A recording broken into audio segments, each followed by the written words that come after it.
and buying time, killing people next in line. Lower classes, social slime, they don't matter. Genocide, sick from water, sick from air. Making money, they don't care. Caesar shit, force of air. Fuck them back, it's only for they war. They shoot, they kill, they massacre, rape, they burn the kids.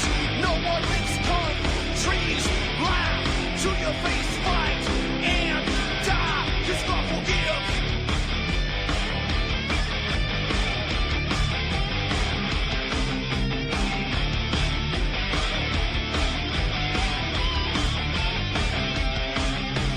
Selling lies and buying time, killing people next in line. Lower classes, social side, they don't matter. Genocide, sick from water, sick from air. Making money, they don't care. See their shit, force of air. Fuck them back, that's only fair. They bomb, they shoot, they kill, they massacre, rape, they burn the kids.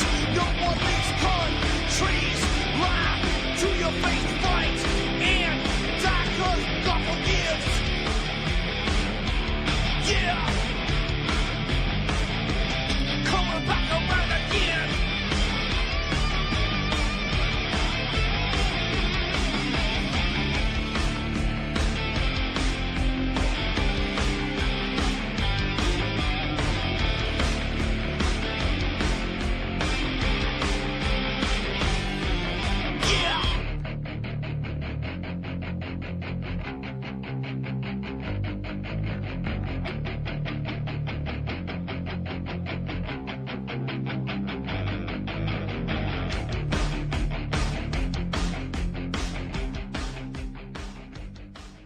Good afternoon and welcome to the show. I'm your host, Ron Stevens. Just rock the boat right here on the best little online radio station on the whole freaking internet called UCY.TV.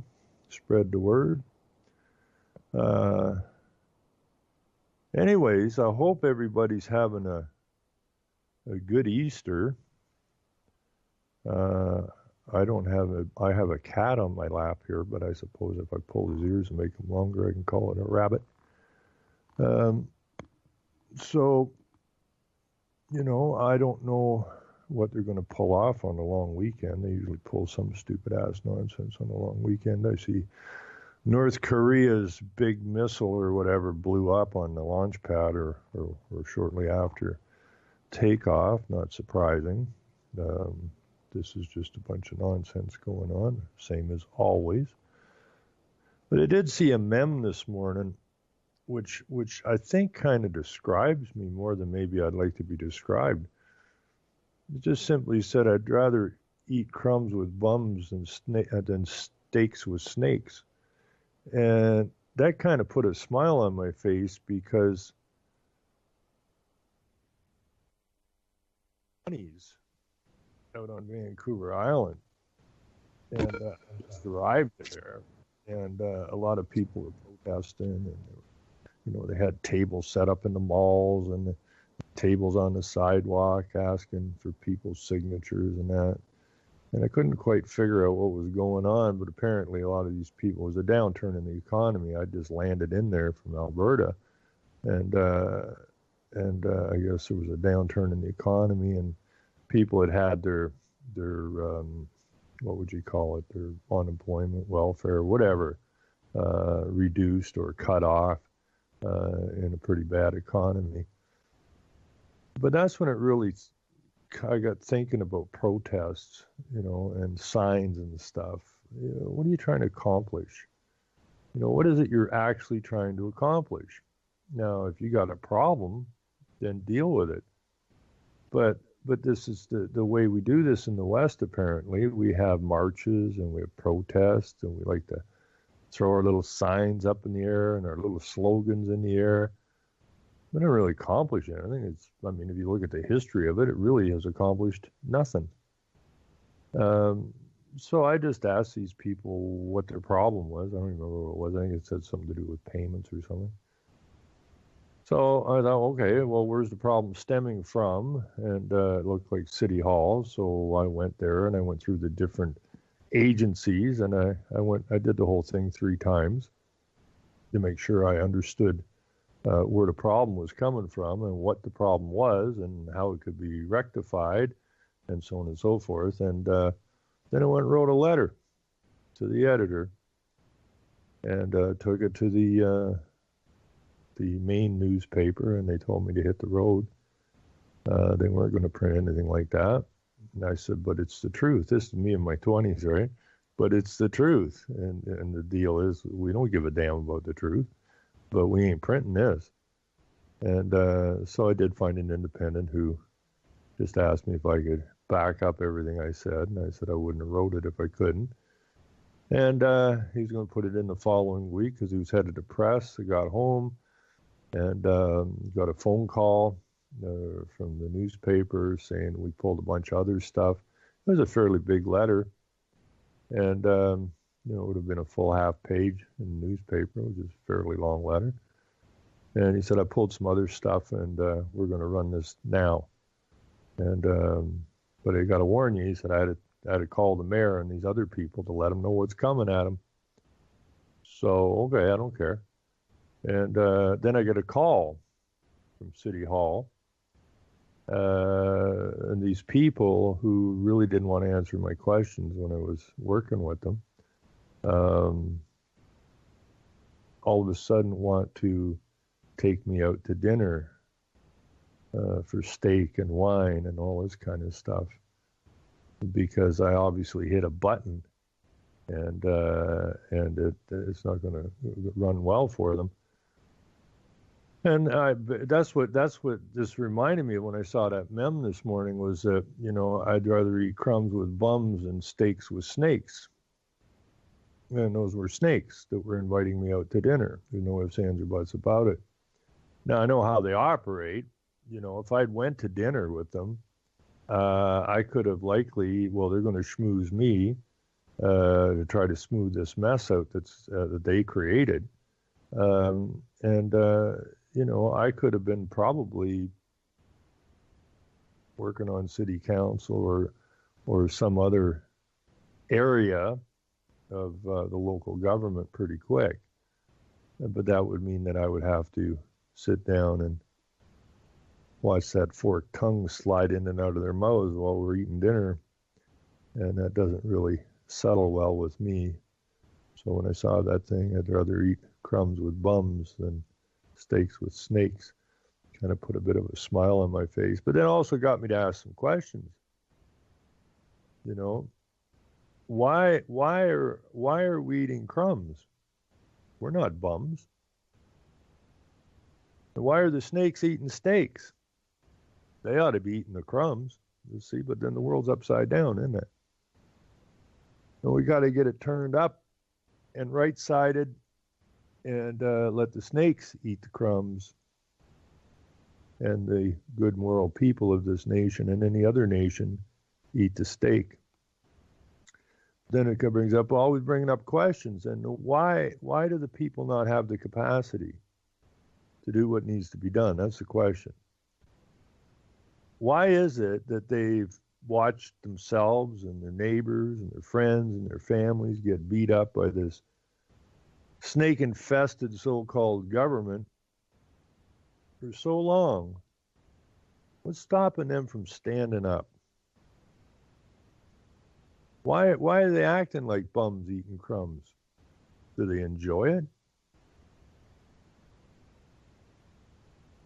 Now, my understanding from history is that, and this may be, I may be, got the rose-colored glasses on here a little bit, but when I think of our forefathers who wanted to get out from under what they were under in their homelands, and when they thought they had an opportunity to come to a new land and start over, it took a lot of courage. It had to have taken a lot of courage.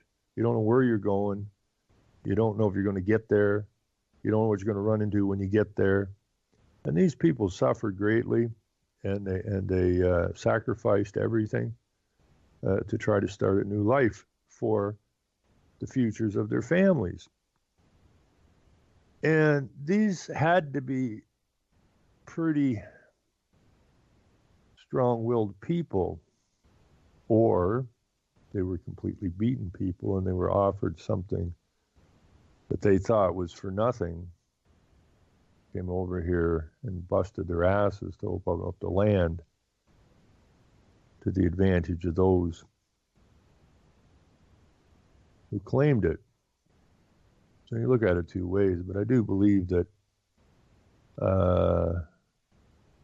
great majority of these people were strong-willed. But over time, the will has been weakened considerably. And we've become accustomed to the crumbs handed out by the snakes. Just easier, I guess. You know, maybe it's just easier. Or they think it's easier. You know, to have somebody say, well, here's some crumbs. And we'll look after you. As that freaking forked tongue slithers in and out of the mouths of those who rule our nations. And it's unfortunate. You know, brings me up when I was at the trial of Michael Schmidt in 2010, the milk farmer, and he was acquitted, and it was 19 charges, and it wasn't so much I was worried about Michael. I hadn't known him that long at that time, but he did what he was supposed to do. He stood up. What's so hard about that? But when I looked at the other people, and there was a pile of them out in the common area, waiting for Michael to come out of the courtroom. And I looked at the faces on these people, and they looked like, you know, the Messiah or something was going to come out of the courtroom. Are they going to nail him to the cross, or are they going to find him not guilty? What's the outcome of this going to be? And when I talked to some of these people, and they were the same age as Michael, you know, at that time in their 50s. There's some in their 40s, or some in their 60s, some in their 70s, but generally in around Michael's age. And they were absolutely, it was weird. It was really strange because they were waiting for Michael, their hero, to emerge in the courtroom. This wasn't their fight. This was Michael's fight. But when I talked to these people and asked them why they're so, you know, why are you hanging on this so hard? You know, and they described Michael as a hero. And I said, he's no hero, he's just a man. But he's a man standing for what's right, regardless of the consequences. So he ain't going to bow down. What is your point of being here? And why don't you do the same as Michael? Well, we could never do that. Why? Why couldn't you do the same thing? You got 2 feet, you got a brain. You get up, you put your socks on in the morning just like he does. So what's different about him than you? Well, we could never do something like this. And therein lies the problem in this nation and every other nation that I know of, especially here in the West. We have these governments, these so-called governments, well, they're not, but we'll just call them that for now, who use this practice of legislation to keep tying you down. And we're the greatest complainers on the planet. We love to complain, but we don't like to stand up.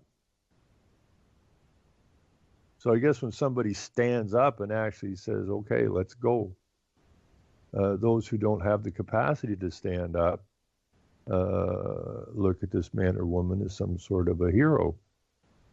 And the problem with heroes, if the hero gets knocked down, then what little strength may have risen in these people dissipates instantly. Well, we knew you couldn't fight City Hall. We know you can't fight the government. He tried, he did his best, but oh well.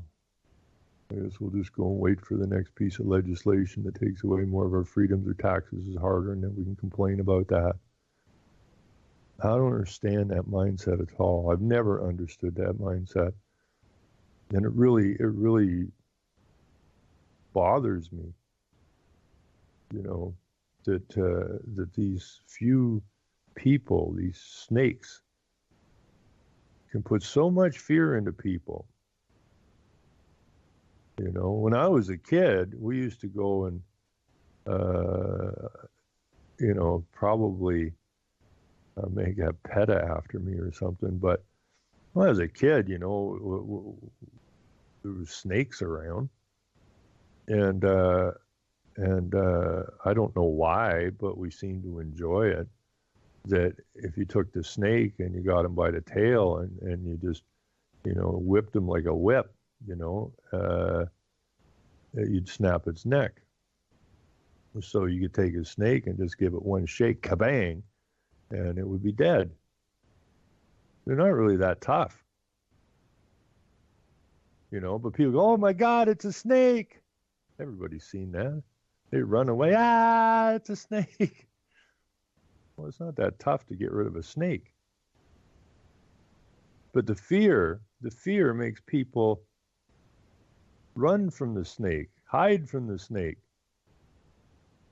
That's what most people do. I mean, I know all these construction workers around here now, and, they're getting pounded with just all of these new rules, regulations, taxes, fees, and I asked them, why do you put up with this? Most of them, a lot of them who had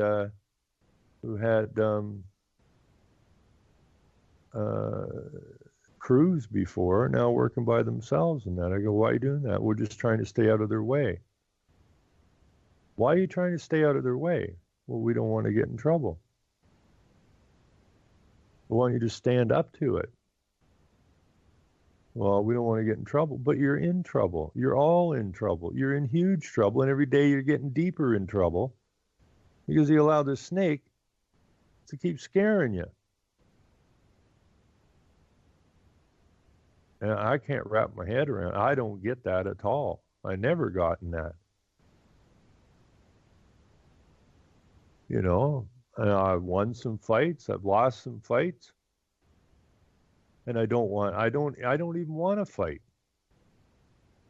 I got other things I'd rather be doing with my life than scrapping with these clowns.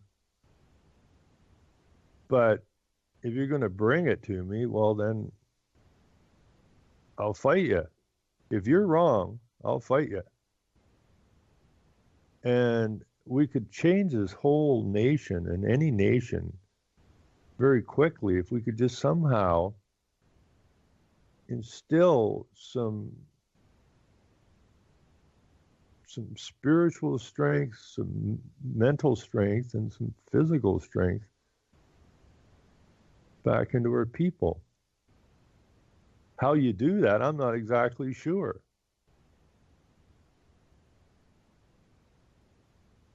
But when you look at people, they're not active. They're not active at all. I call them watchers. They're not watching out for impending, trouble. They're watching sports. They're watching talk shows. They're listening to the radios in their cars. They're reading the newspapers that are sitting on the stands all over the place. But they're really just watchers. They're not really involved in anything. So, well, this is my life. Well, that's a pretty poor excuse for a life. Most people go to jobs they hate to pay these ever-increasing bills that keep coming down on top of them. There's ever-increasing taxes.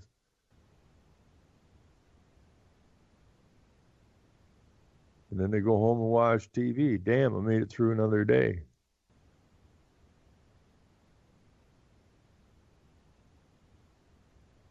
And all you're doing is empowering these snakes. They're laughing their asses off at you. I don't get any of that. You know, when I look at America, you know, America is the people. The United States is the corporation. The corporation is, I think it is 10 square miles. And America is only, I think it's just slightly, very slightly smaller than China. America has 300 and some million people in it. And the snakes control 10 square miles of the place. But they tell you that they're in charge of everything. This corporation is in charge and controls all of the people on the lands known as America. And I don't get that. I don't understand why people allow that. You know, I was at the corner store this morning and getting a coffee, and I kind of screwed up a little bit, but it was fun. You know, I was talking to a girl there, she's a new girl, and she was complaining about, well, I told her I had to do a show today, and you know, she got on about, you know, she says, Trudeau, he's an idiot. Well, who's the idiot? You know, really? Well, they're laying a whole bunch of new taxes on us. Now you got to pay a tax to go to a park. You got to pay another tax to go fishing and that. And I said, yeah, but then there was some other people in the store as well. They're listening in on this, and you know, they're getting in on it. And I said, but you got to understand, we don't have a prime minister. We've never had a prime minister. The prime minister is the prime minister of the Queen, who's the head of state, and Canada's a corporation, which makes the PM the CEO of the corporation, known as Canada. And she goes, oh, yeah. Well, then what are you complaining about? Right? It's a corporation that needs money, and you're it. So it's coming to get money from you. And we talked about a few other things as far as government and that goes. We're all excited that the PM chosen has all this capacity, having been a drama teacher and a snowboard instructor. Now, if there was ever a prerequisite for the leader of a nation, I would think those two would be on the top of the list. You know, so what are you bringing to the table here, son? Well, I was a drama teacher. Well, that's good. So you know how to take selfies and stuff? I do. And you know how to do a play? I do. So you can just stand there and read the script, or you'll memorize the script that's given to you and you'll just regurgitate it. I can do that. Okay, well, what else you got to bring to the table? Well, I was a snowboard instructor. No shit. A drama teacher who was a snowboard instructor. I think we can use you. I think we can make you the Prime Minister of Canada. Because you're an idiot. And we right now need an idiot to keep moving this forward. And you're very self-centered, right? Oh, yes, I take selfies all the time. I'm narcissistic as hell. I have a wife that's an idiot who thinks she's actually going to be the queen. And she likes selfies. Don't tell her she can't sing. She thinks she can. And she sings at these things, and we all applaud her, but just, you know, stick with it. Don't worry about it. Don't bother. And people are complaining about what this guy is doing. He's a drama teacher who was a snowboard instructor. Now, when I have people calling him an idiot, who's the idiot? Who's the idiot? We're the idiots. There's no ifs, ands, or buts about it. We are the idiots. 100% guaranteed we're the idiots. Why? Because we put up this garbage. Simple as that. We are the idiots. We're the ones eating the crumbs. We're the ones that are feeding what we're afraid of. Why we're afraid of it, I have no clue.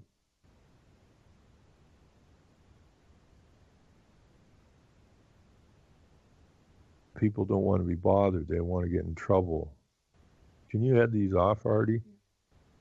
Hey? Or do them in the kitchen. Do them in the kitchen. I got some Easter bunnies coming to the door. Folks are coming down the sidewalk here. Nice, it's not the police this time. It's his family coming to say Happy Easter or whatever. But what are you going to do? Then this couple that's coming, my sister-in-law, she's starting to get it, but her husband, whoa, he ain't ever going to get it. He will fight knowledge till the day he dies. Fight the truth. Live the lie. Be happy. Anyways, I don't really know how to get into this.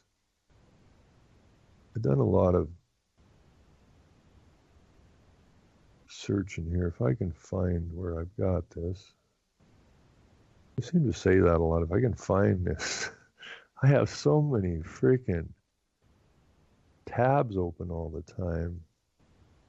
It's absolutely amazing. Now here's a little thing that I saw. Where is that? Somebody put a mem up or something, and I always talking about the legal system is not law, and the legal system is a deception. And I run into trouble with, people who like Israel and that pretty often. And, when I try to tell them that if you look at it, and 2 world wars in order to create Israel and the United Nations and the deaths of hundreds of millions of people, how in the hell could Israel be a good situation? Right? How could that be on the good side? Because they're complicit as hell in this. But I think about the legal system a lot. And I think what I saw the other day, now I do use the King James Bible search engine, not with etymology and Webster's and other dictionaries, to try to sort things out, but this popped up the other day. And I thought this was pretty interesting. And I think this has to do a lot with the legal system. You see, we live in a world of good and evil. That's a given. And even when I was young, I questioned this gray area, and I was told, well, that's the gray area. What's this gray area? It's either good or it's evil. What's this gray area? Well, that's the area of deception. That's the fog. And that leads you from good over to accepting evil. And you have to go through that gray area, that fog, in order to get there. So this I thought kind of interesting. It says here, this is Jesus speaking to the Jews. And it says John 8:43 through 47. And it says, why do ye not understand my speech, even because you cannot hear my word? And 44 says, you are of your father, the devil, and the lusts of your father ye will do. He was a murderer from the beginning, and abode not in the truth, because there is no truth in him. When he speaketh a lie, he speaketh of his own, for he is a liar, and the father of it. And because I tell you the truth, you believe me not. And 46 says, which of you convince me of sin, and I say the truth, why do you ye not believe me? 47 says, he that is of God heareth God's words, ye therefore hear them not, because you are not of God. Now, when I read that, I thought, Jesus, this just described the legal system to a T. Because they can't hear you. When you go into a court, they can't hear you. They can't recognize you.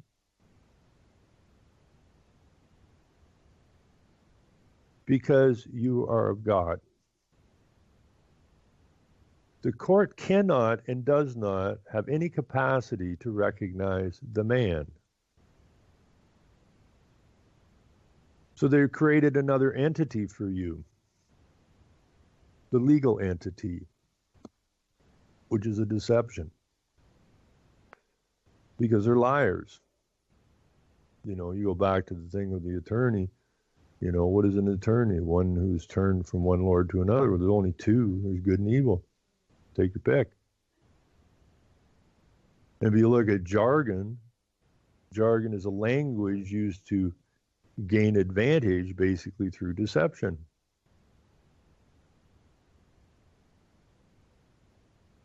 And that's the language that the legal system is built on, is jargon. I mean, if I say real to you, you think something that is touchable and you know, you could kick it or whatever. But real in legal jargon doesn't mean that at all.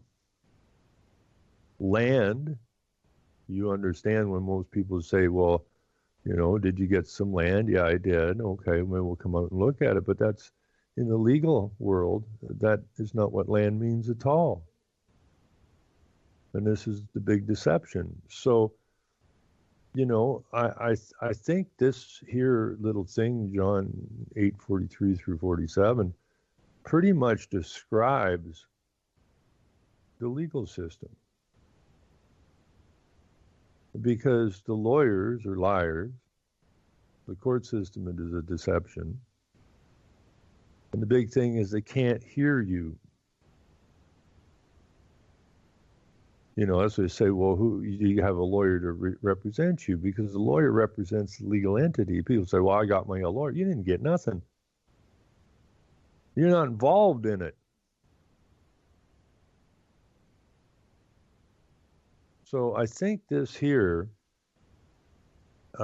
pretty much explains the legal system. And I like it.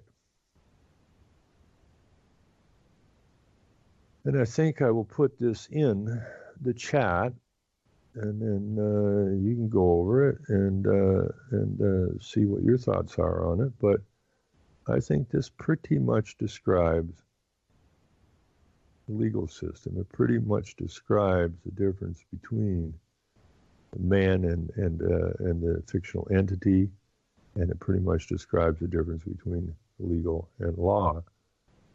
So you can chew on it, look at it, do whatever you want with it, but I think it's a pretty good description of good and evil. And important. Every now and then you got trip over stuff, right? Some stuff gets sent to me, some stuff I trip over, and sometimes I find things through reading books or researching. But the fact of the matter is that everything's written down. We just got to read it, understand it, and deal with it. But you're not going to get any of that stuff watching a hockey game. It takes a little bit of effort.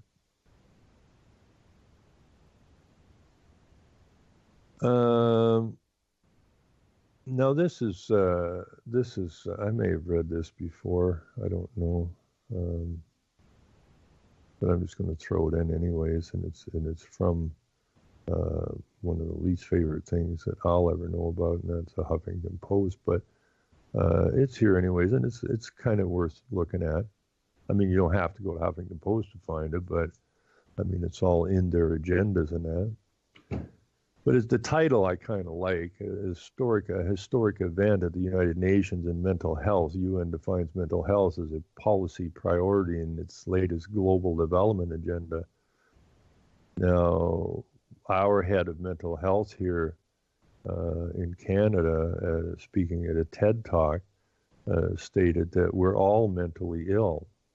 Oops, that don't sound good. So now they're going to have to fix that. You see, create a problem and then have the solution for it prefigured out. So they're going to come at you. And this is out of their Development 2030.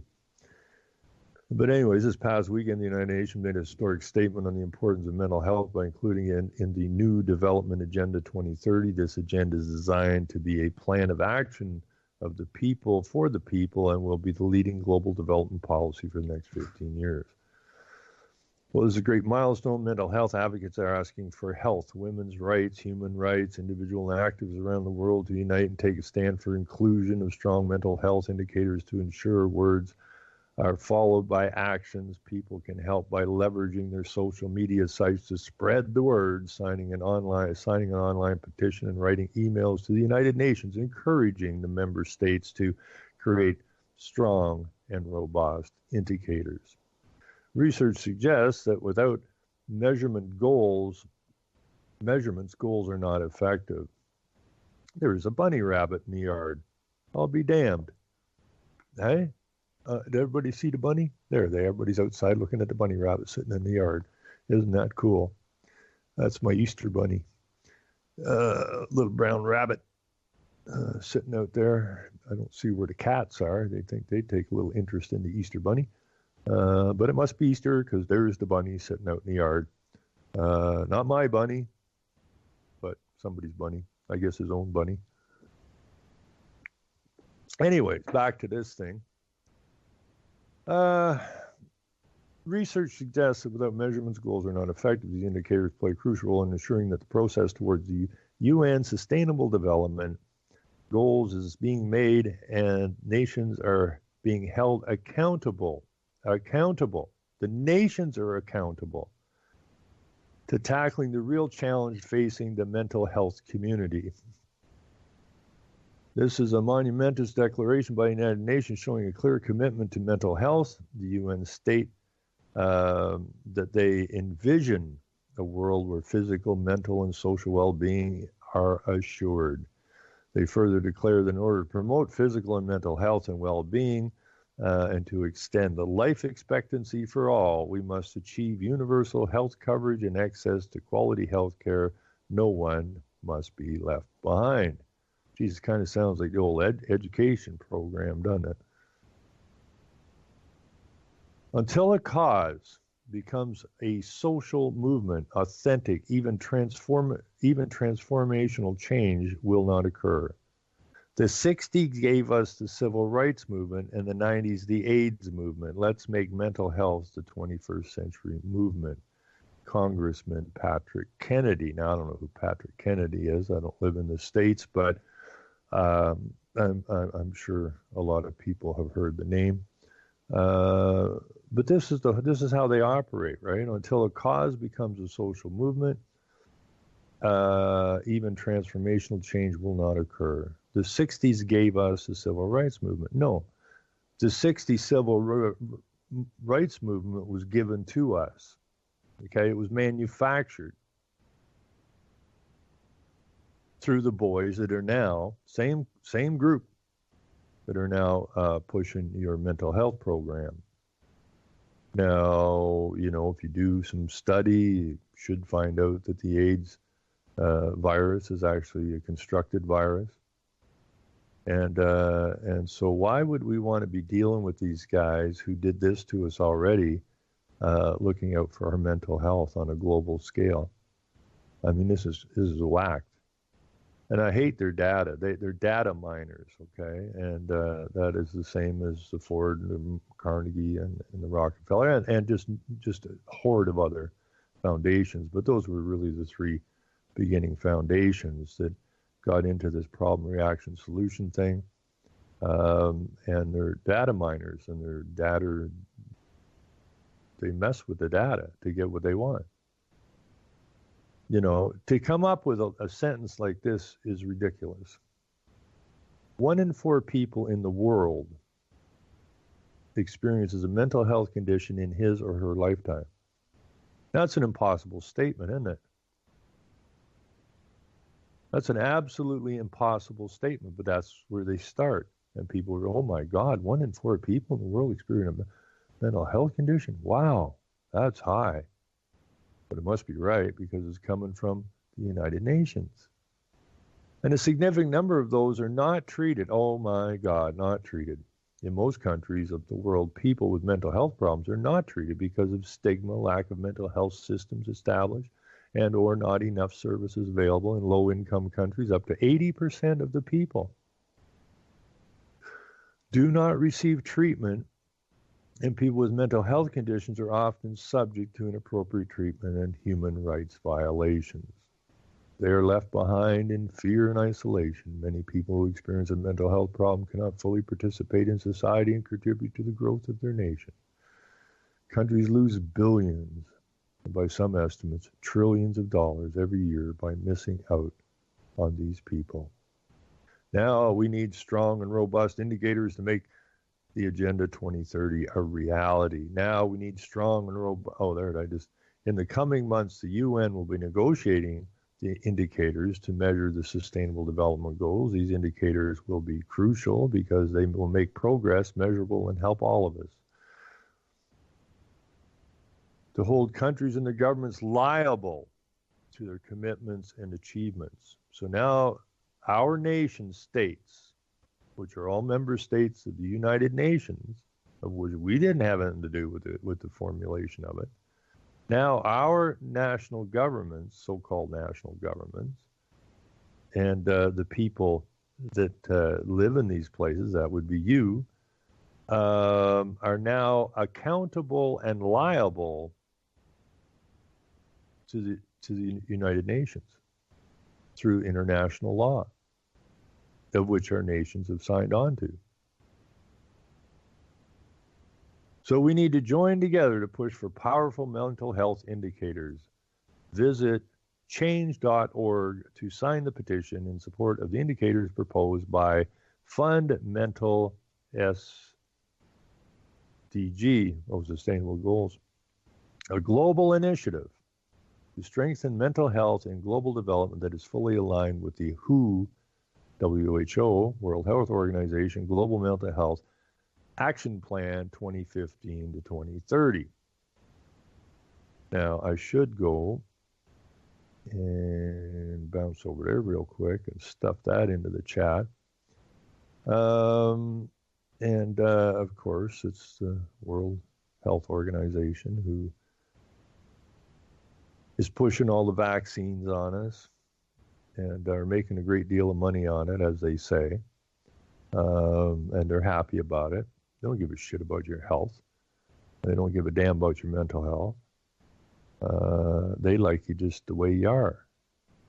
Easy to manipulate and not real bright.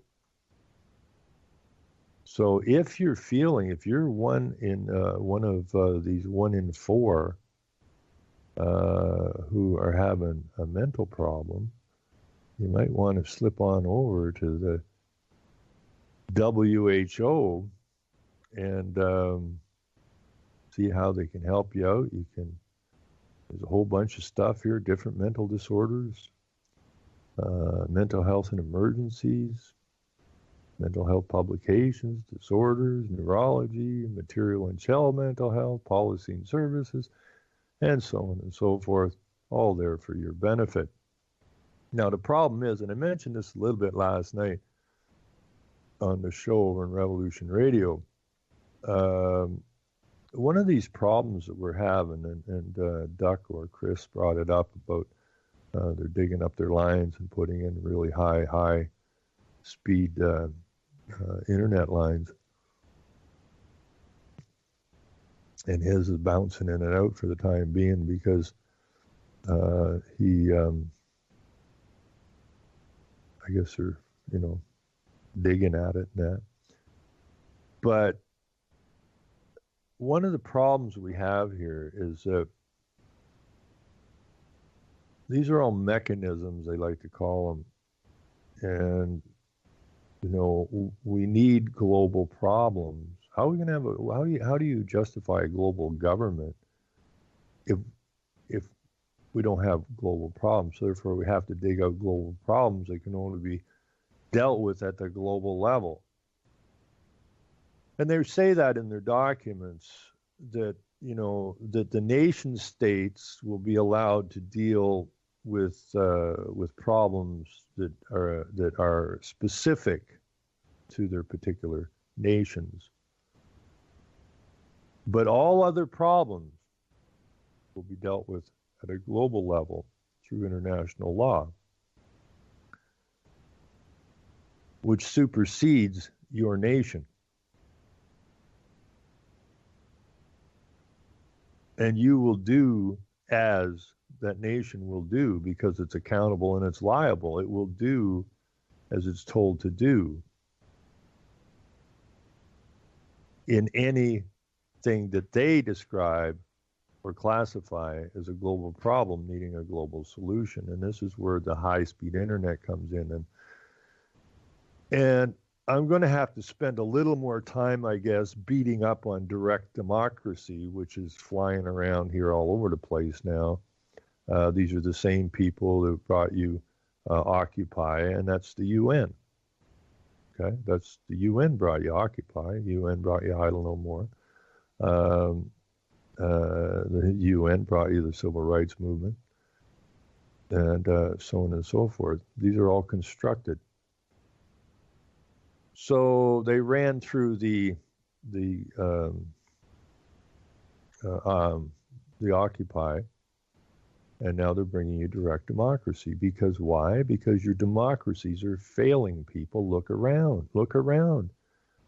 They're incompetent. They're failing. So, fewer and fewer people vote each year. Why? Because you hear people say, what's the point? It doesn't seem to matter who you vote for, you get the same garbage. Well, that's not by accident, folks. That's constructed. But the bad part here is that, the really dangerous part here is that with this direct democracy, which is global, which is a vote over the internet, high-speed vote over the internet, so it's almost instantaneous. And of course, who's running the results on this? Well, the very people that are trying to wipe you out. So you go to your computer, and what you will do is you'll get world referendums to vote on. And I'm sure a lot of them are going to be ludicrous, but they'll all be sold to you in such a fashion that it sounds good. But you'll be mentally thinking about where you live. Okay, that's the mindset you will have, but you're voting globally.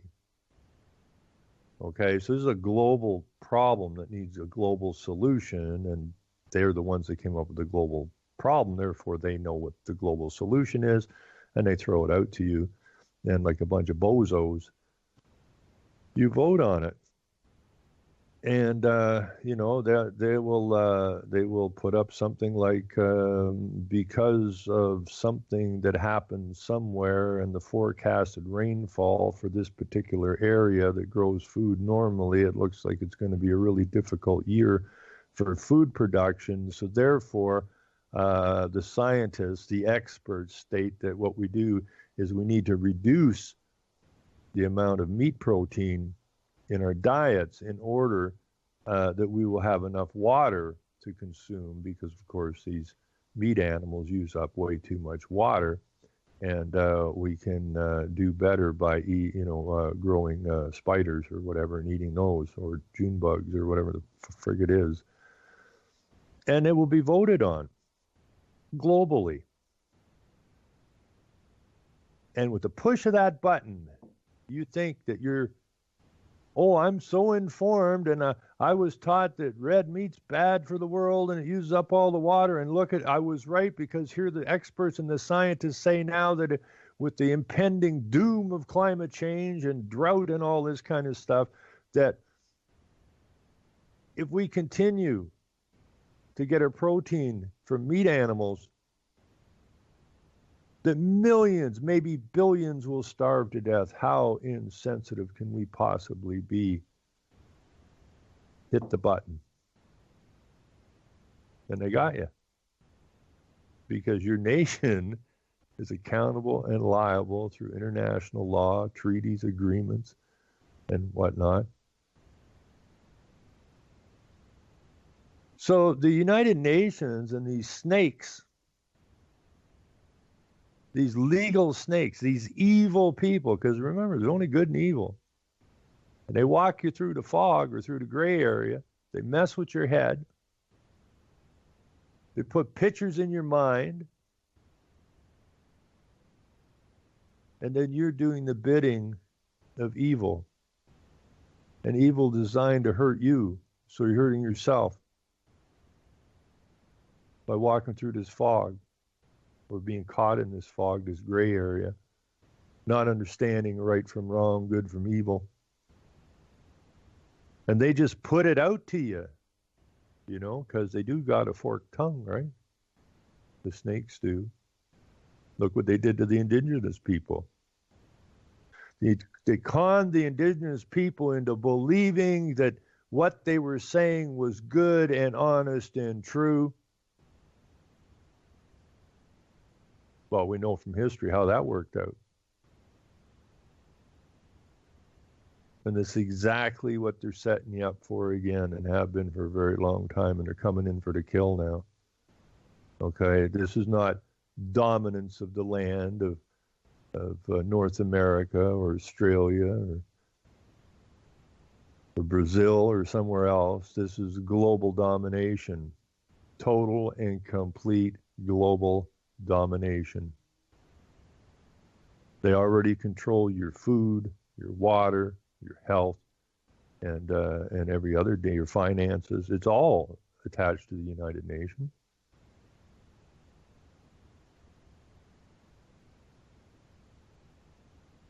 And if we allow this direct democracy crap to take hold, you're toast. It's that simple. You are toast. You think you're being shoved up against the wall, wait till that shit happens. And that's the other part, that's another part of it, is the guaranteed income. And that's all based on the resources.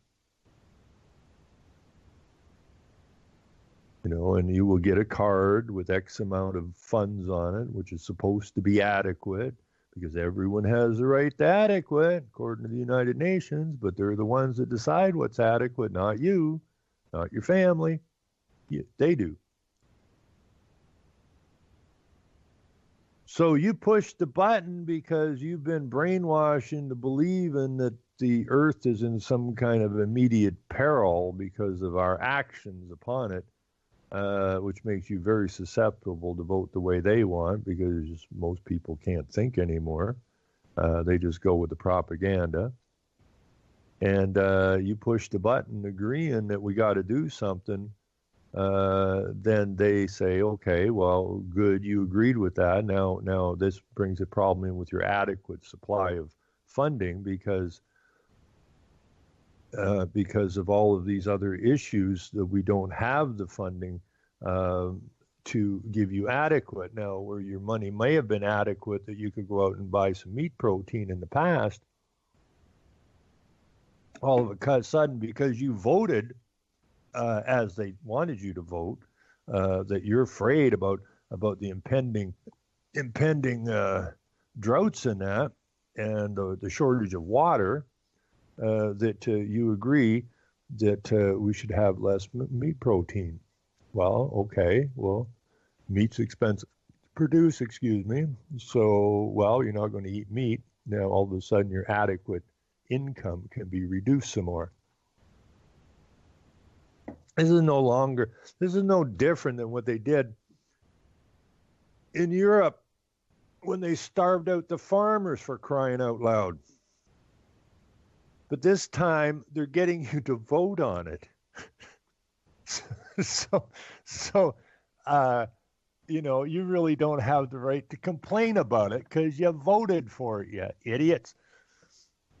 So if you see this direct democracy, stomp on it because it's another snake. Stomp on it any way you can. Alert people to it. Alert people to the fallacy of this guaranteed income. We in North America have got to be the ones that turn this freaking boat right side up because we're it. Possibly our friends in Australia, but Europe's pretty well toasted, although we have that lady in France, and most of these problems in the West stem out of France, which I find rather ironic that she's talking the talk she's talking and is against what her father was involved in, because he was basically a player. So for her to step forward, maybe she just understood or understands how we got where we are and has decided to stand up against it. Could be. Or there's a play going on here because her family's quite involved in this over the years. So I don't have a lot of time to spend with France. Although France today did worked out. I don't know why things work out the way they do. It's rather humorous. Getting off track here a little bit, but this morning when I went to get my coffee and we're talking about all this stuff, I inadvertently, I was having some fun. And the one guy that was standing there, he said that he was quite in touch with his female side or something. And I said, well, that's nice. But, I said, my female side's at home, and she's the boss. But I don't know why. I haven't done that in a long, long time, but we're talking, and I'm sucking on a coffee, and I just reach in my pocket, and I pull out a pack of smokes and light a smoke in the store. Well, shit, did the eyeballs bug out or what? And the people are going, you can't do that. I go, what? You're smoking. Oh, yeah, sorry about that. And I said, well, that's okay. No, it's not. We'll all get in trouble. Well, see, there you go. Getting in trouble again, right? I said, I used to smoke in the stores. Yeah, but you can't anymore. See what you're saying? Okay, see, they can throw anything at you and you will abide by it. But earlier when we were talking, you were complaining about Trudeau adding new taxes to going to a park or fishing or that, and that's all wrong. But you've been normalized to this no smoking thing now, which many, many people complained about and didn't stand their ground. And now we have this situation where I'm in the store having a coffee, shooting the shit with you, and having a smoke. And I said, well, that's okay, because I can smoke in France in the store. And the girl at the counter goes, but we're not in France. Well, you may not be in France, but I'm in France mentally. This morning, I'm self-identifying as having a coffee in a store with a smoke, chatting with some people in France. And if you say otherwise, then I'll be offended. And I may have to call the human rights. Just like if you tell me you're a man and I know you're a woman and I don't play your silly little self-identification game and I offend you, then I could get in trouble. And it was then that the girl behind the counter started to get it. She said, I think I get this. Exactly. But I said, I won't stink up your store too much, But, chill them out. But you got to talk to everybody. You got to just keep talking to them. You got to keep getting them to try to think, which is a bit of a battle sometimes. But every now and again, somebody will go, I get it. Good. Good. That's a good thing. Because that thing in the middle here, you got good on one side, evil on the other side, and everything in the middle is a fog or gray or deception. Excuse me. And that's where we live. We live in that gray area, in that bog of nonsense. And we got to crawl on out of it. You got to get out of that swamp and pick a side. Get up on some terra firma, so to speak. I don't give a shit, really, if you run the evil side or the good side, but I do know in the end there's going to be a lot more good than there is evil. And we're going to stomp evil's sorry ass once and for all. That's our job. That's why we're here.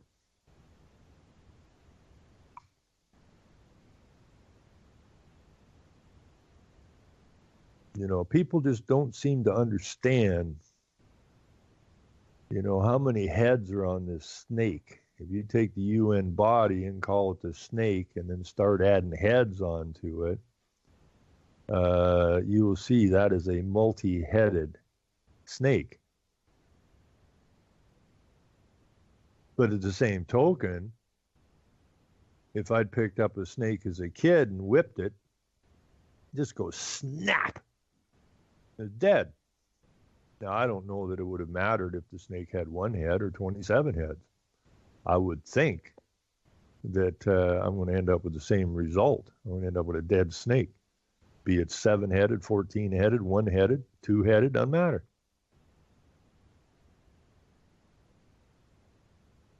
And the people have the power to pick that snake up and snap it. And it's done. Then we can start to build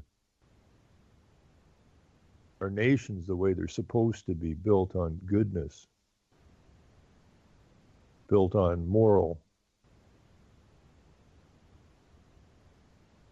built on caring, built on law, built on do no harm. No harm, no victim, no crime. Oh, how gloriously easy is that?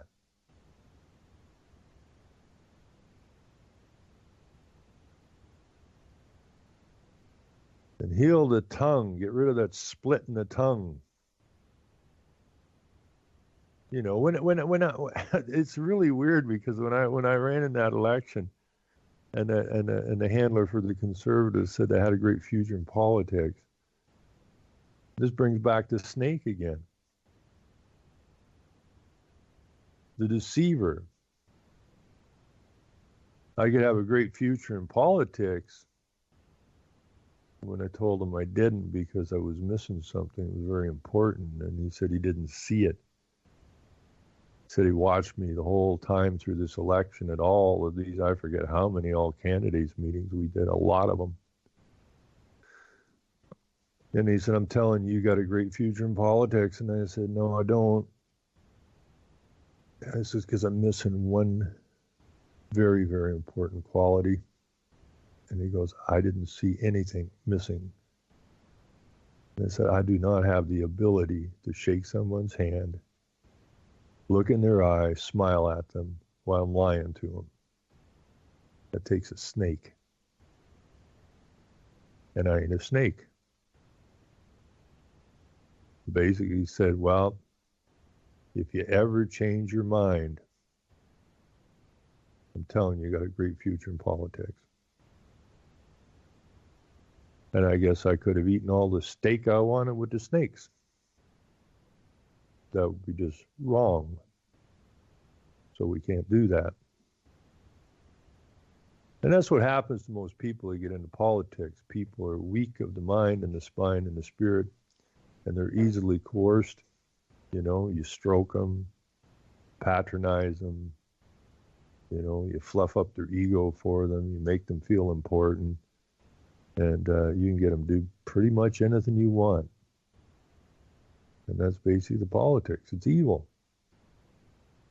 And I don't know if these people are generally evil when they start, or they even consider themselves evil as they're in the business, but they're doing evil deeds.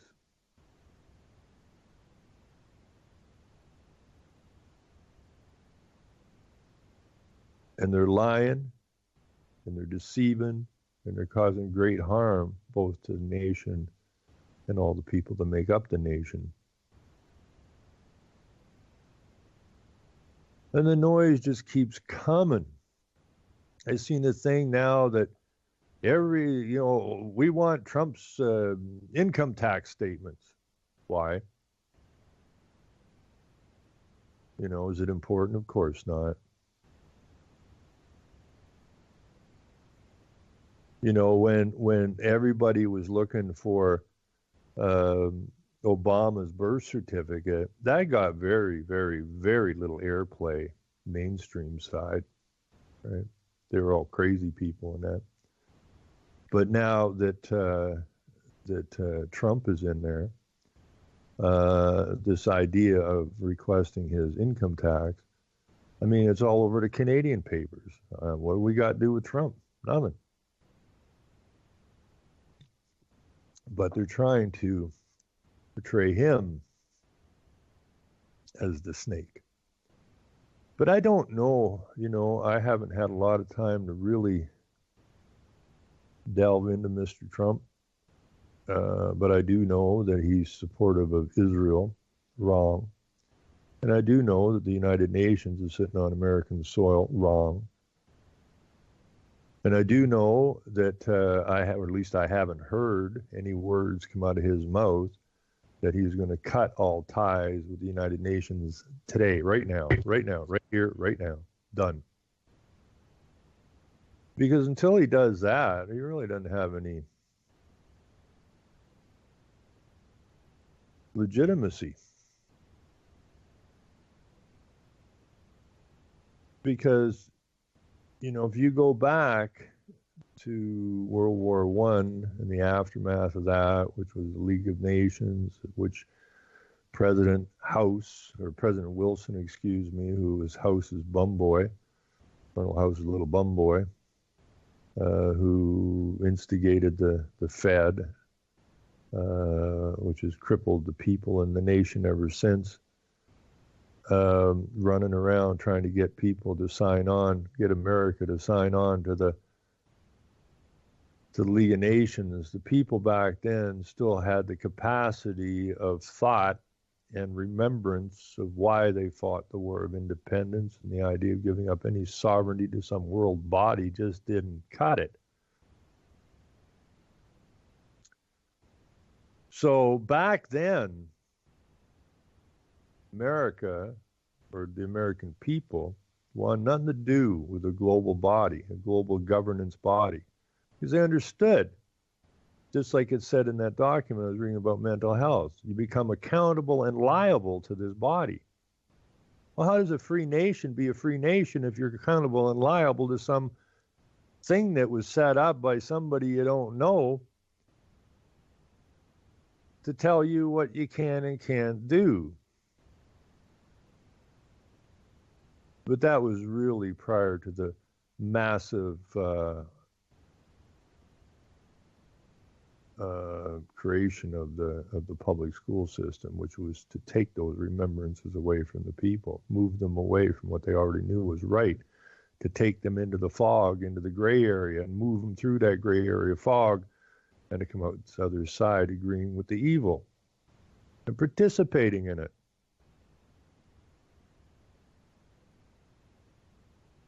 So that Mr. Trump, not a stupid man, I would say that Mr. Trump is considerably smarter than Georgie Bush.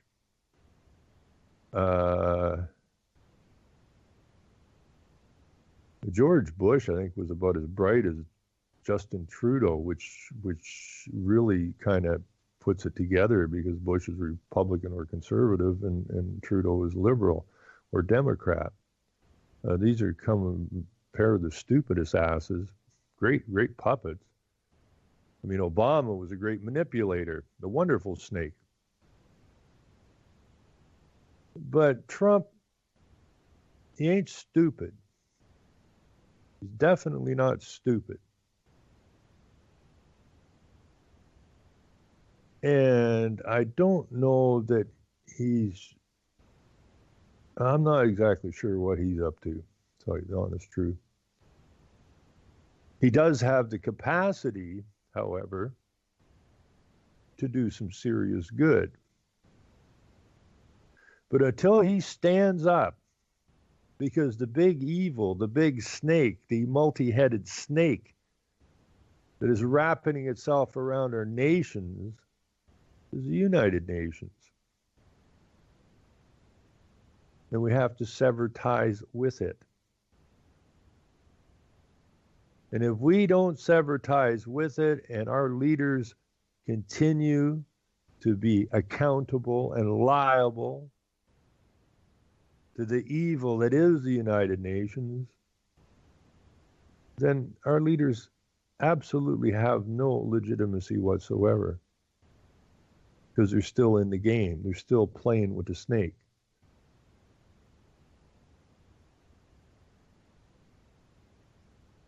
Really, the United Nations, where did that come out of? You really got a three-headed snake right at the get-go. You got London, Vatican, and D.C. And those three entities really would be the foundation of the United Nations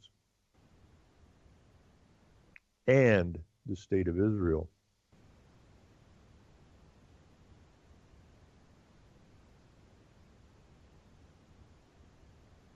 And from that, in the United Nations, and then multiple heads have been added to that body since. Simple statements like Kissinger: control the food, control the people. Absolutely correct. Control the water, control the people. Control the fossil fuels, control the people. And now we're into the point of control their mental health, and you really got them by the nuts. So nothing would make me happier. I mean, our so-called PM is not going to do anything that except what he's told to do, because he's an airhead. His daddy, who was the prime minister for long, long periods of time, Jesuit trained, member of the Club of Rome, bum buddies with Morris Strong and Rockefeller and all the rest of these nefarious dogs. So, I almost, the MK Ultra, that this idiot thing, this drama teacher that we now have running the nation, has been brought up in such a manner that he thinks the way he thinks. And, for those in Canada who know David Suzuki, I guess a lot of people know around the world who David Suzuki is. When his daughter stood at Rio in 1992 and give that heart-wrenching speech about the environment and that, at the age of, I think she was 12 at the time, that's pedophilia. But brought up and fed a dose of this nonsense, this environmental cultism from the day she was born, who at 12 years old cannot possibly know anything about the environment except what was fed to her, is basically the same thing, MK Ultra. And I think that's what Mr. Trudeau is suffering from. I mean, you just got to look at his eyes, and nobody's home. He's just a child. I like selfies. It's very dangerous for us. And because he's running the show, and this is the same thing stateside, the President of the United States or the Prime Minister of Canada, they have dictatorial powers. Okay, in Canada, once you have a majority government and you're the head of the majority, you can basically do whatever the hell you want. In the United States, to say it's a republic or a democracy is ridiculous. As long as the president of the United States has executive order authority, he's a dictator. It's all been a game.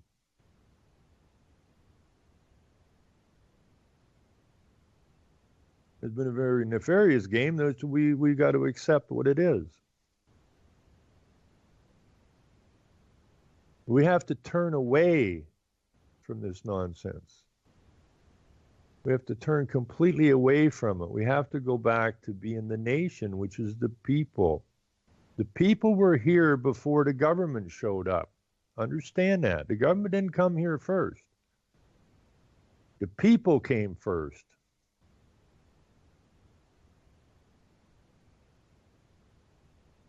Now, a small group of men, and if you search them out, there's a lot of nefarious nonsense going on there as well. The founders of America. Well, they weren't the founders of America. The founding fathers. There's a group of men that sat down and wrote some documents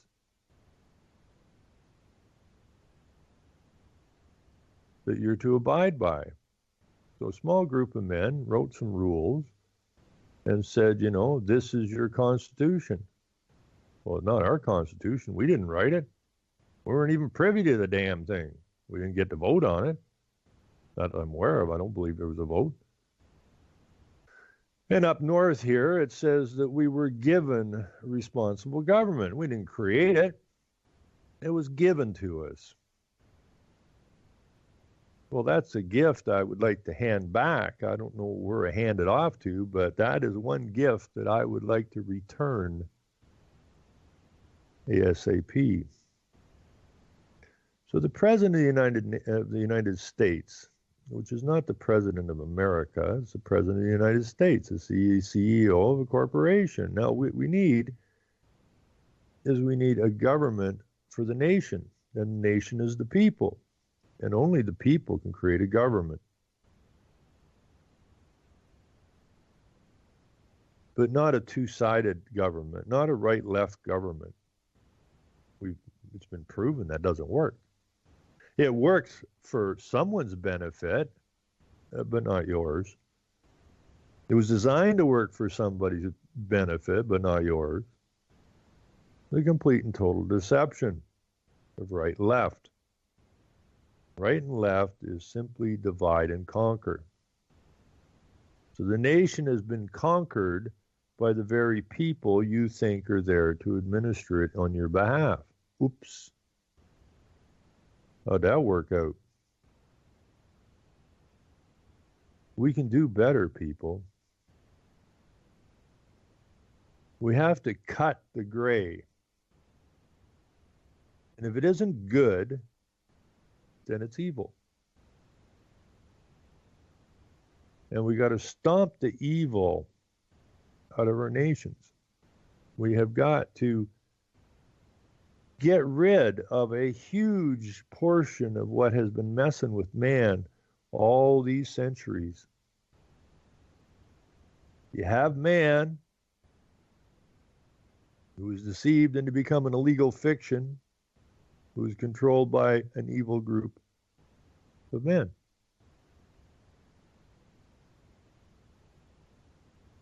Who've taken you from being men and turned you into humans, who by definition animals, and they treat you as such. I think there's something in the Jewish story about that.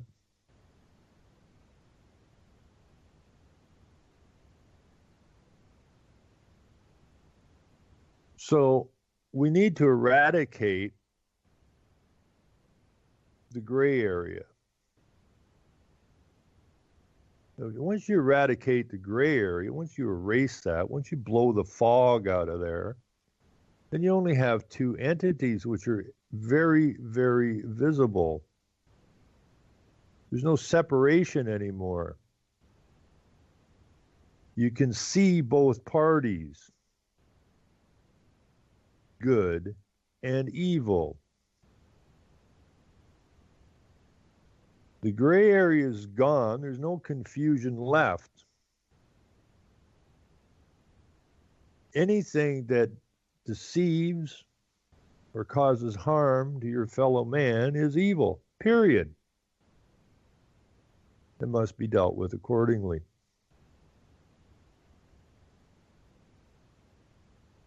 That's the law.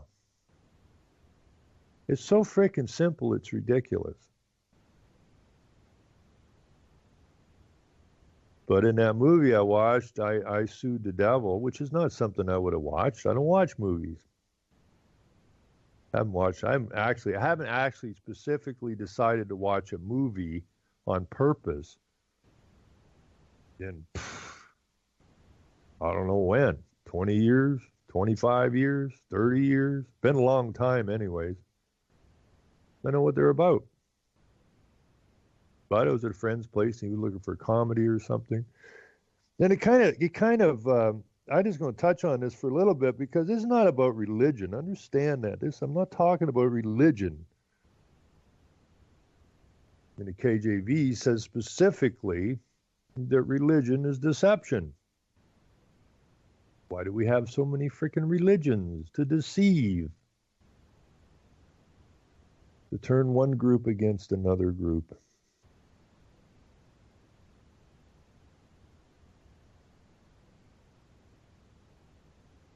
The one funny thing about all religions, though, that I'm aware of anyways, I'm most definitely not a theologian, but they all seem to me to be based on the same thing, and that is a creator, plain and simple.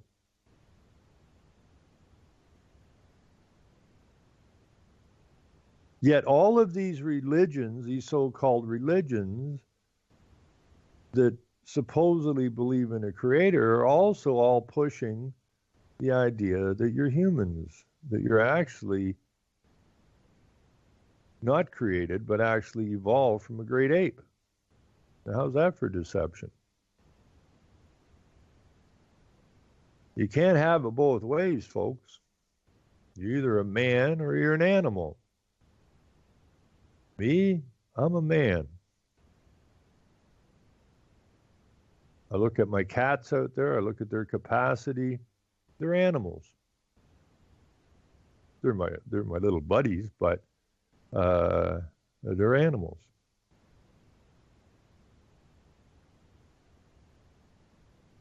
And we're men. It's about bloody time that we start acting like men. You know, I can go scare the cat, but I ought not be able to scare a man. The man's supposed to be able to assess things and compute things and understand things and understand right from wrong. Above instinct.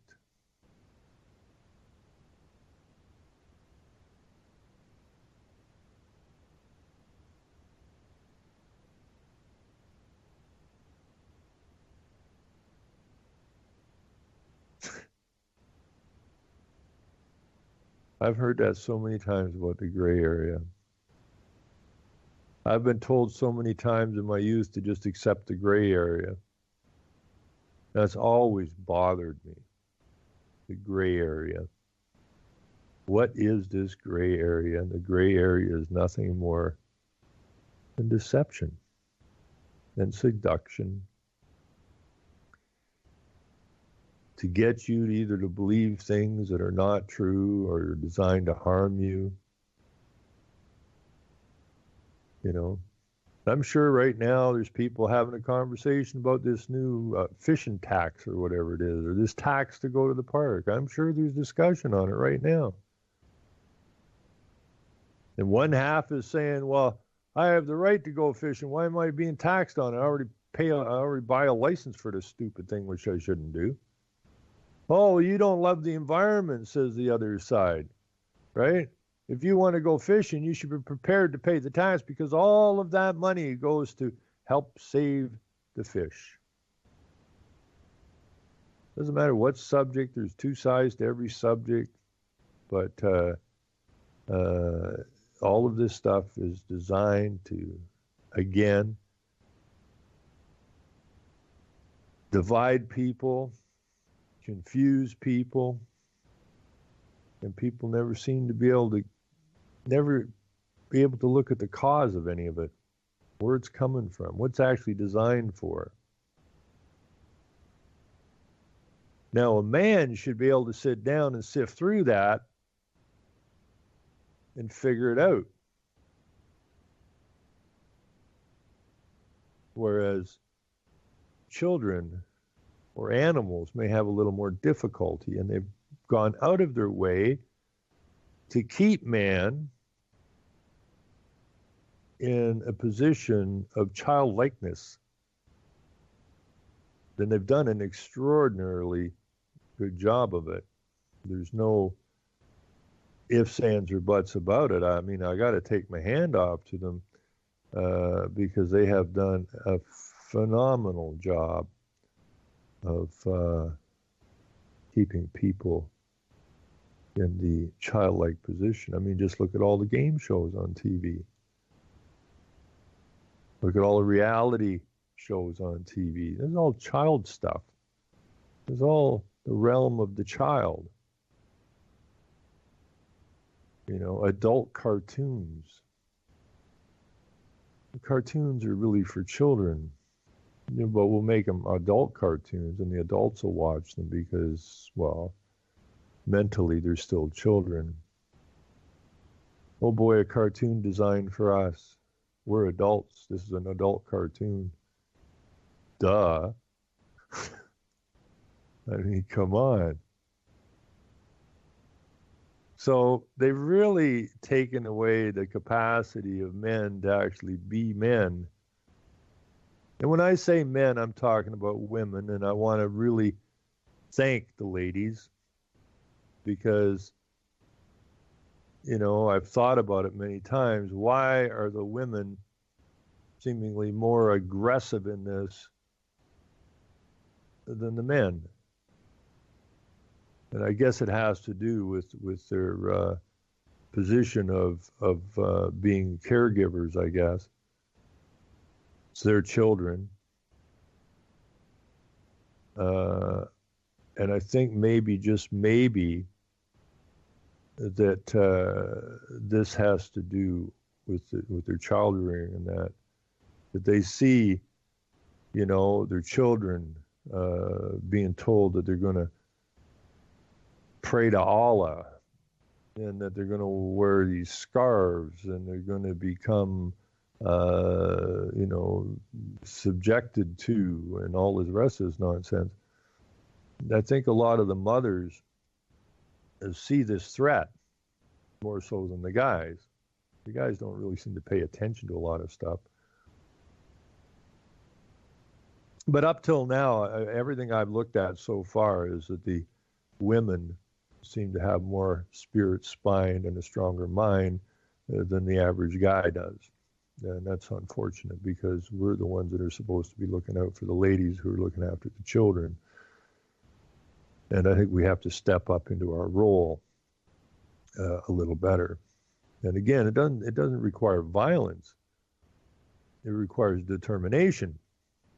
Violence is really, you know, if you think about violence, violence is really anger. Violence is you know, frustration. It's not about determination. And I've seen this over and over and over again. You know, I remember when I was down in Florida working, and after one of them hurricanes, Andrew, it was a long, long time ago now. But I mean, I got hooked up with this guy from Missouri, same name as me, Ron, and we're working for a guy who'd been in the Air Force, who's retired, running a John Deere dealership. In his place, he had 3 houses on the property and drive shed, and they got wiped out big time. And this crew they had the contract, general contractor out of Texas, and Cuban. And Ron, the guy that owned the property, had given these guys, this is before I got involved, and considered a considerable amount of money down look after the job, get the right materials and all this kind of stuff. And hooked up with Ron from Missouri, and we were going to do a lot of the work. And the things went sour, and the money wasn't coming, and we couldn't get the materials. So everybody's a little miffed. We're not getting paid. And Ron, the guy that owned the property, who had invested a lot in these guys, wasn't getting material delivered because they weren't getting paid at the building supply place, and turned in a little ugly. But this idea of frustration and angst in that, which has to be curbed. You know, when I stopped out, because Ron from Missouri was living out at the site with his trailer, and I went out there one evening to see what was cooking, and he's got a bottle of Jack Daniels and a rifle, and he's cleaning the rifle, and he's not a very happy camper. And he felt bad for getting me involved in this because it was supposed to be a clean deal, and now he feels a certain amount of, whatever, that he got me involved in this, and now I've been working and we're not getting paid. So he felt a bit of responsibility for that, which I thank him for. But he was angry. He was frustrated. And his idea of how to solve the problem was to suck back a bottle of Jack Daniels, clean the rifle, load her up, and let's go get him.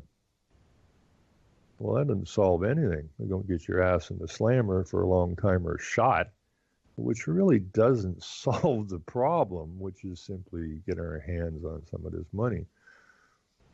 So, you know, the violence part really doesn't work. You know, we did it the next day. I've told this story many times, but it seems pertinent again. You know, but I told him, just chill out, right? Get some sleep. I'll figure this out, and I'll come back in the morning, and we'll figure out what we're going to do about this. Now, I did ask a waitress at the campground I was staying at, because I had a tiki hut, and I thought, you know, maybe I need a gun to get this accomplished. Not going to shoot anybody, and I'm not drunk, I'm not angry, I'm determined. That's what I am. I'm determined to get this dealt with. But it's not about anger. It's about determination. So think it through, and how are we going to fix the problem? And that's what people are not doing. We've got big problem, but nobody's thinking it through. What are we going to do? How are we going to solve the problem? Let's just bitch and complain, or let's, you know, I'll just shoot him in the face. Well, that's not a solution to anything. Just intensifies the nonsense, and it puts bigger fear in the very people that you're trying to get on board. And it pushes them away from you, because now you look like a radical nutcase. But, you know, I asked her, I said, you know, anybody's got a gun I can borrow? And she lifted up her T-shirt, and I was really impressed, because up against her belly in her shorts was a .357 Magnum. Pretty gun. I'd never seen one before, but then I'm not American. I'd never seen it. I was right impressed by it, though. That looks pretty healthy. Can I have that? No. Well, I don't want to have it. I just borrow it for a bit. No. Why not? Because, as she said, you're too calm. What's that mean? She said, you're freaking people out. Okay. Like, look at these other people who've been ripped off in here, right? They're drinking black Jack Daniels and cleaning their rifles, and they're ranting and raving and carrying on and bitching and complaining, and all kinds of noise coming out of them. You are just dead freaking calm. I don't see any point getting excited about it. It just it's like you gotta get something done. So do it, and figure out how you're going to do it. No point being angry about it. It is what it is, and now we got to deal with it. So she wouldn't give me the gun. But I went back out to the site, and Ron was there, and I said, okay, I got this figured out what we're going to do. So you said, don't be bringing any long guns with you. I said, you don't have to have a handgun. He goes, I got a little 22. I said, that'll be fine. I said, bring that with you. So he said, what are we doing? And he's still mad, Let's go get the sons a bit. No, well, yeah, we're going to go get them, but we're going to do it quietly. So we drove into Hollywood, Florida. And I'd already checked this out, right? I already went and I had lunch with the cop in Homestead because I want to know what the rules are. And she didn't think I ought to be telling her this stuff, but this is very important because I don't want to end up in your clink down here. But I do got to get this rectified. So you tell me how far I can push this. All right, that's all I want to know from you. You're the cop. You tell me how far we can push it. I told her what the problem was, and she told me that a lot of their officers are being ripped off in the same kind of fashion, and that, shoot them if you want. I don't give a shit, right? Because they are getting shot now. I don't want to kill anybody, but I just want to know how far I can push it. So I'd already set everything up basically with the police. I'm a good guy. And so we just went, and I said, we'll just flush them out. So we'll call the head guy from Texas, and we'll just tell him we're on our way to the Cuban's house, and when we've disposed of him properly, then we're coming to you, which, of course, is going to flush him out. So we waited, and I made the phone call, and out he comes, jumps in his Cadillac, and he's heading for the freeway, and we get up beside him, push him in, and so on and so forth. But I did have to give him a bit of a backhand there, get him to get in the van. He didn't particularly want to do that. But I explained to him quietly that he needed to get in the van because I'm not going to be chasing around on the freeway. That ain't going to happen. Just put your car over there and get in the van, and we're heading out to Ron's place where we're working. And he was insistent that he would take his car, and I don't believe I even raised my voice to him, but I did pick him up. I used to have this capacity when I got angry. I seemed to get very strong. I just picked him up with one hand and laid him across the hood of the van, up against the van, lift him up off the ground and looked at him and give him a backhand, which made his nose bleed, and put him in the van. Get in there. And I told Ron, I said, if we get hung in the traffic on the freeway and this guy makes a move for the door, pop him. Now, I had no intention of hurting anybody. I most definitely didn't have any intentions of shooting anybody. It's all about fear, isn't it? It's all about fear. You see, if you put the fear in them, you don't need to be angry. You don't even need to be frustrated. You just need to be determined that you're going to deal with the situation in the proper manner.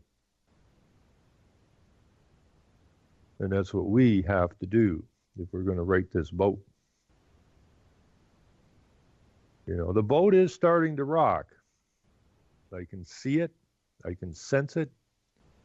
And the verbiage of the people who used to just complain seems to be changing. Their knowledge base seems to be growing rapidly. But they're still confused. There's a lot of anger out there. There's a lot of complaining out there. There's really not a lot of action in how we're going to go about dealing with this. But it's just a simple determination. We are the people. We are the men and women. These are our nations, and we need to act accordingly. We need to stop being the bums eating the crumbs while the snakes are eating the steaks. We need to flip that into its proper position. Let the snakes eat the crumbs, and the people eat the steaks, the men and women. Why would we be eating steaks instead of crumbs? Because it said we were given dominion. The corporation was not given dominion. A corporation is a person, personhood, which you have been deemed to be, which is a corporate entity who is both accountable and liable to the corporation known as your country, which is the same thing as your nation state being accountable and liable to the global entity called the United Nations. We're accountable to our Creator. And that's a given. And the evil ones know that. We are accountable to our Creator. So what did they do? They recreated us into a fictional personhood known as a human being that evolved from a great ape, which is an animal, of which the Creator gave man dominion over the creation, the trees, the birds, bees, and the animals, and the fishes. So the evil ones created a fictional personhood for us, which turned us into an animal.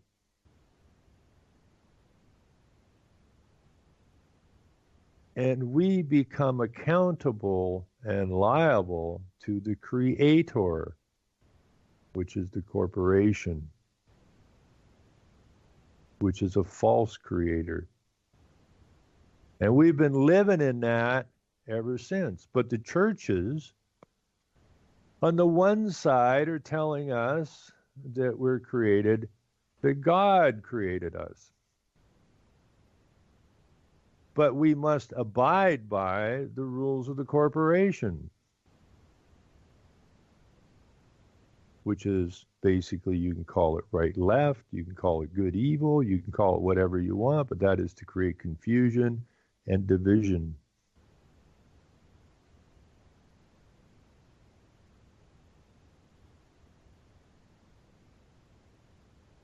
You can't mix evil and good. You can't do it. You can't mix legal and law. You can't do it.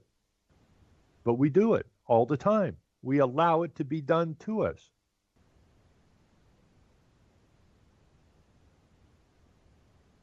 We got to clear our heads here, folks. America, America, the nation of the people, and I'm including the Aboriginals, because they are the founding nation, and we're all in this together. All you got to look at is how the natives are being treated and have been treated since the corporation came in and moved them off their land. The people, the men and women that came to this nation didn't move anybody anywhere. It was the corporate powers that were behind it all and still are. But if you want to know what your future is going to look like in your nation, just look to the Aboriginal people, because that's where you're going to end up. We need to join with the Aboriginals, the natives. We need to strengthen them as well. They have been pounded into the ground, and you're being pounded into the ground. They were put on reservations. Well, your nation is being turned into a global reservation. Most of the native communities suffer desperately from bad housing, bad education, bad food, bad water, bad medicine, alcoholism, drug addiction.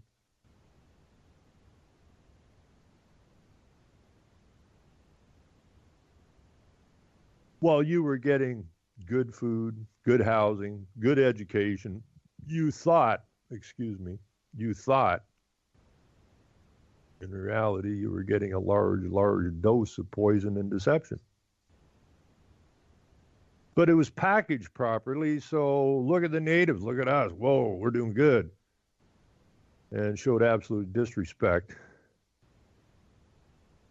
for the native communities. Division. But make no mistake about it, you had better look at those reserves.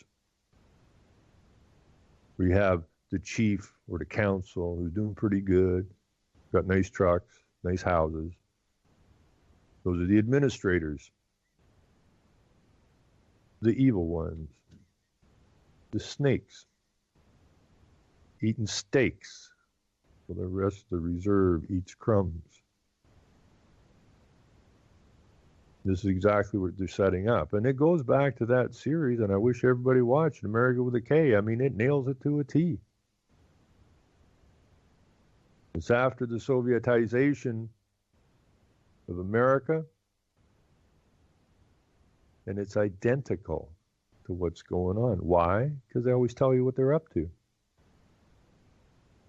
And it is run by faceless, bureaucratic, administrative bodies.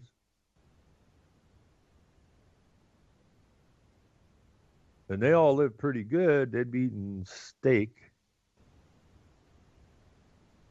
Well, you're eating crumbs.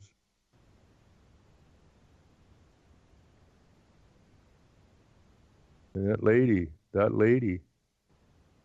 that reserve I spoke to, she still is in my head. There's not a conversation that I expected, but things happen. Most people wouldn't have said boo to this lady. But there was something about her. I had to go ask the question. Do you understand the plan for Whitey? To which she just nodded her head in acknowledgement. And I asked why she got it so easy. And talking to Whitey's like beating your head on a brick friggin' wall. I said, it's simple. We lived through it. Now it's your turn. And as the native people were genocided, we are being genocided. Genocide, of course, does not mean the slaughter of people, although it can be the end result of it. The genocide is the destruction of a society.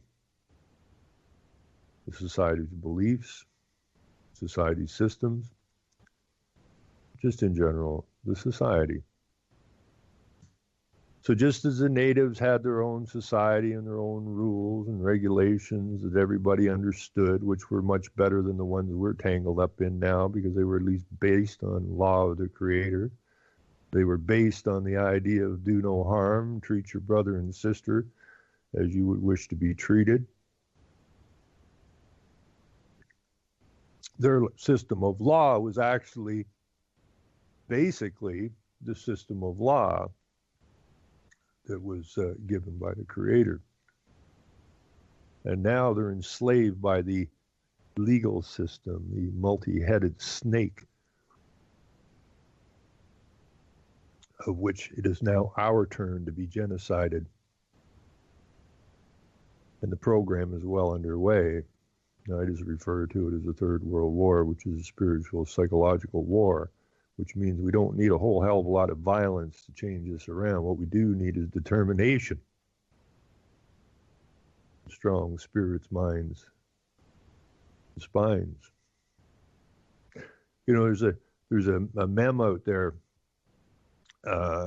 which is, it says, and I'm sure most of the listeners in the chat have seen it. It's just, it's been around forever. It's basically a table with no legs on it. And the table is sitting on the backs of the bums eating crumbs, while the plotters They're sitting around the table plotting our demise, our enslavement. You know, it says something like, all we got to do is stand up and the game's over. Because all the playing pieces and all the cards and everything else is laying on the floor. Done.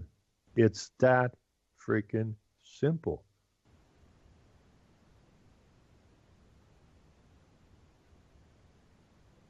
But it takes a will to do it. It takes determination to get it done. It takes planning. You know, these people are meticulous planners.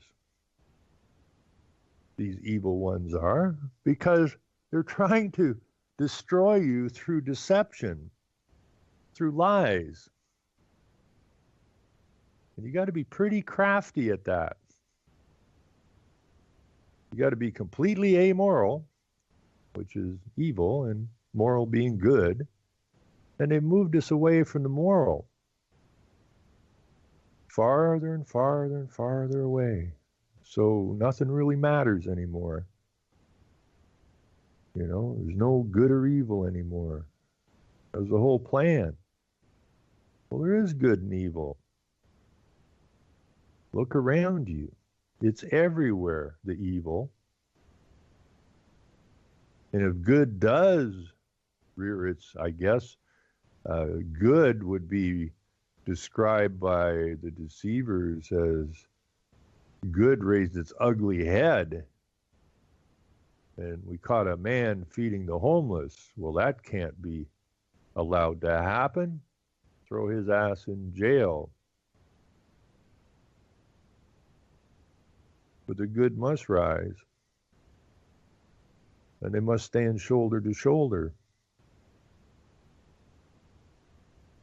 Saga, that lady from Sweden, has a song, "This is the way my nation ends," or was it the way, "This is the way my nation ends," or something like that anyways. I can't bear to witness. Now, that song is getting fairly old now. She did that basically at the beginning, which is many years ago, the beginning of the influx of Islam into their country. A snow white country with a very distinct society that was totally deceived and basically set up as a template to show us how good a place like Sweden was, where, you know, they all have, you know, X amount of holidays a year and the streets are all clean. And I mean, they set that thing up, Sweden up, for a fall. And you never heard any complaints coming out of Sweden because they weren't let out of there.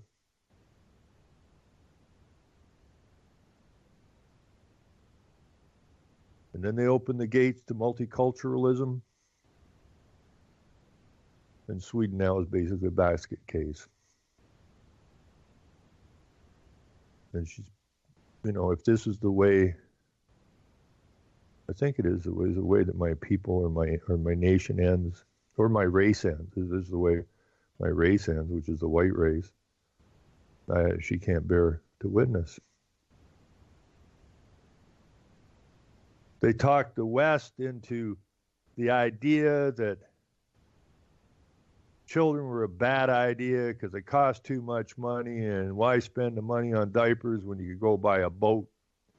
I mean, the propaganda at that time was just wild. And they managed to get that nonsense into people's heads until now the white people are down below replacement value. And what are they bringing in? They're bringing in the Islamic Army, which are breeding like frickin' rabbits, who are starting to take control of your local councils, your state legislatures, and so on and so forth, who are eventually going to end up writing the law. And then it's over. Those they don't slaughter, you will be put on a reserve just like the freaking natives. Just like the corporations said that the natives were heathens and that they needed to change to Christianity, and if they didn't change, well, they were slaughtered. Their children were stolen and indoctrinated away from their society, just like in the schools today. Islam is being practiced in the schools. They're teaching the young children to pray in the hallways and this and that and dress up like Muslims. Okay? It's the very same template.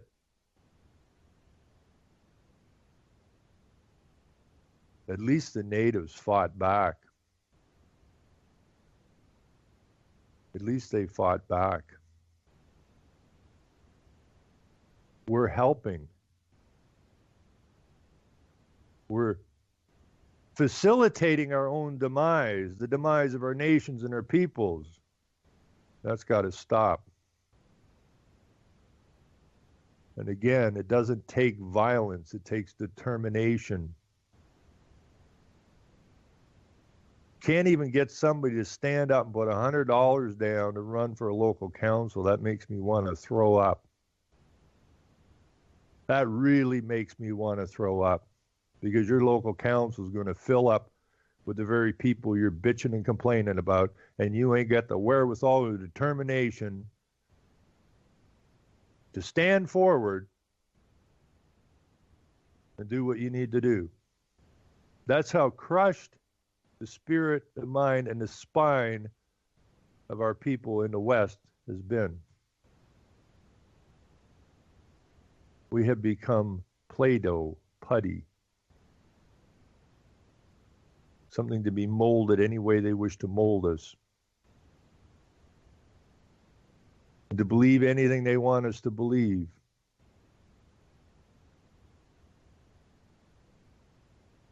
We got to stop being a nation of bitchers and complainers.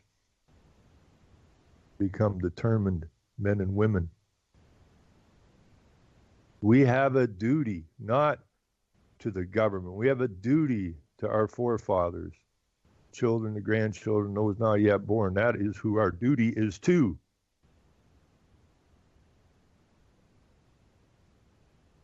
And if we can't see that duty and act upon that duty, then we don't deserve a nation. Our children and grandchildren have no need for a future, because it's up to us that they have a future. And if we're not going to stand up and ensure that they have a future, then who's the problem? The government? No. The Muslims? No. We're the problem. We're both the fix and the problem. So take a side. But we're going to have to grow up and grow up fast. We've got to lose this childlike thought process that has been put into us through all these years of deception.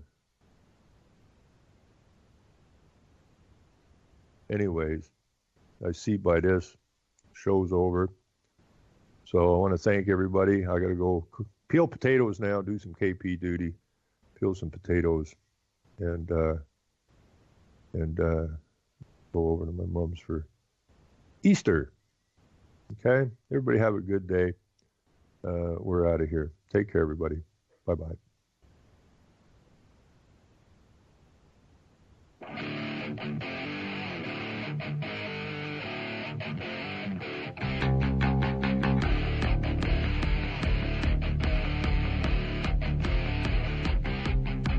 Selling lies and buying time, killing people next in line. Lower classes, social slime, they don't matter. Genocide, sick from water, sick from air. Making money, they don't care. Caesar shit, force of air. Fuck them back, it's only for they war. They shoot, they kill, they massacre, rape, they burn the kids. No more links, gun, trees, lie to your face.